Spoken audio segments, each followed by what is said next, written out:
supaya semua stasiun TV itu, apakah ini mungkin saya tidak tahu ya, dihimbau atau kalau perlu diwajibkan tiap hari menyiarkan jingle menghimbau supaya divaksinasi dan berulang-ulang, jangan satu kali, dua kali, tidak ada gunanya.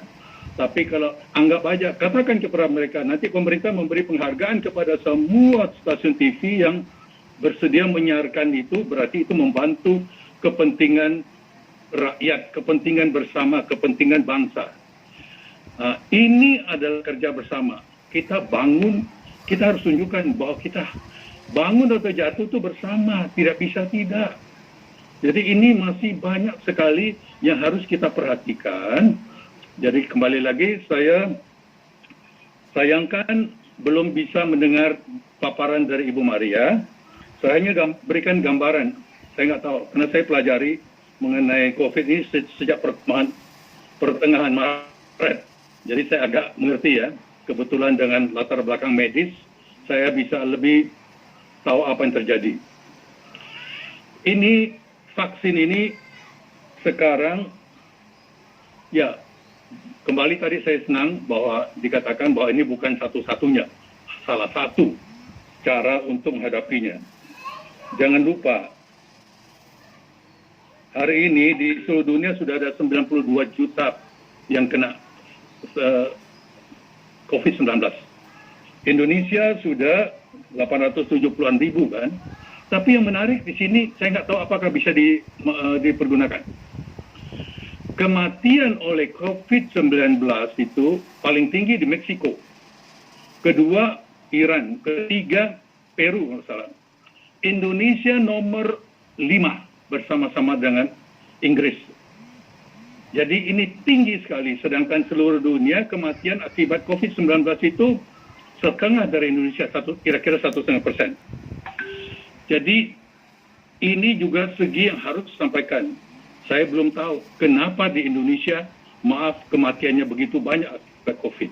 Ini perlu diselidiki. Moga-moga pemerintah mau mengambil inisiatif untuk menyelidiki faktor apa. Kenapa India yang mempunyai begitu banyak pasien COVID di atas 10 juta, dia termasuk salah satu negara yang paling sedikit kematian oleh COVID. Ini perlu diketahui. Kenapa begitu? India cuma di atas sedikit daripada Norwegia. Norwegia di bawah 1%. India 1% lebih dikit. Kita 3%. Kenapa? Nah, ini banyak PR secara epidemiologis perlu dipelajari supaya kita bisa belajar lebih banyak sehingga dalam penanganan bersama ini kita akan lebih berhasil. Saya senang hari ini bisa bertemu dengan tokoh-tokoh dari macam-macam agama. Gus Soleh, terima kasih sudah mengambil inisiatif yang sangat bagus ini dan benar kepada setiap tokoh-tokoh dari masing-masing agama, jadikanlah kesempatan ini untuk melakukan sesuatu untuk kebaikan bersama. Jadilah patriot yang baik. Doronglah semua teman, semua kelompok yang ada supaya ikut mensukseskan vaksinasi. Terakhir yang saya mau sampaikan, vaksinasi itu satu hal. Ada orang yang takut pada efek samping. Saya sudah baca bahwa sudah diberitahukan orang-orang seperti apa lebih baik jangan dulu disuntik. Namun satu hal yang hendaknya diingat, kembali lagi kebetulan dalam hidupnya kebetulan juga. Saya 20 tahun di industri farmasi, mengadakan banyak penelitian klinik pemakaian obat-obatan. Satu pun tidak ada obat yang tidak ada efek sampingnya. Tergantung dari kondisi badan setiap pasien. Di dalam kedokteran, yang penting adalah manfaat dari obat itu jauh lebih banyak daripada kemungkinan efek samping itu.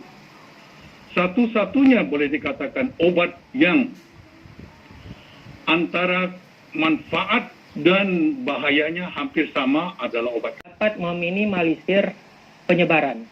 Oke, lanjut ke slide selanjutnya. Slide selanjutnya, Pak Moderator.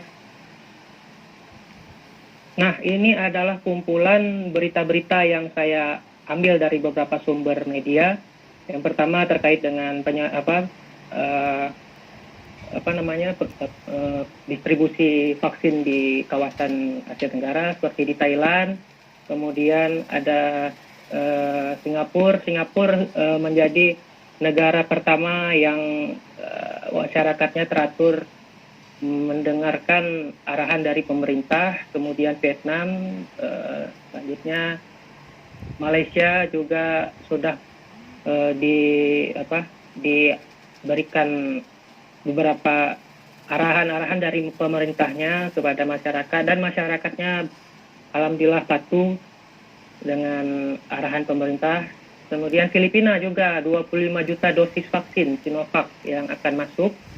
Di sini juga Kamboja agak sedikit berbeda, ini ada menghindari vaksin dari China, Sinovac. Namun mungkin ada beberapa tipe-tipe vaksin lain yang mungkin menjadi pilihan dari negara tersebut. Oke, lanjut. Moderator, lanjut. Nah, ini juga dari jumlah keseluruhan.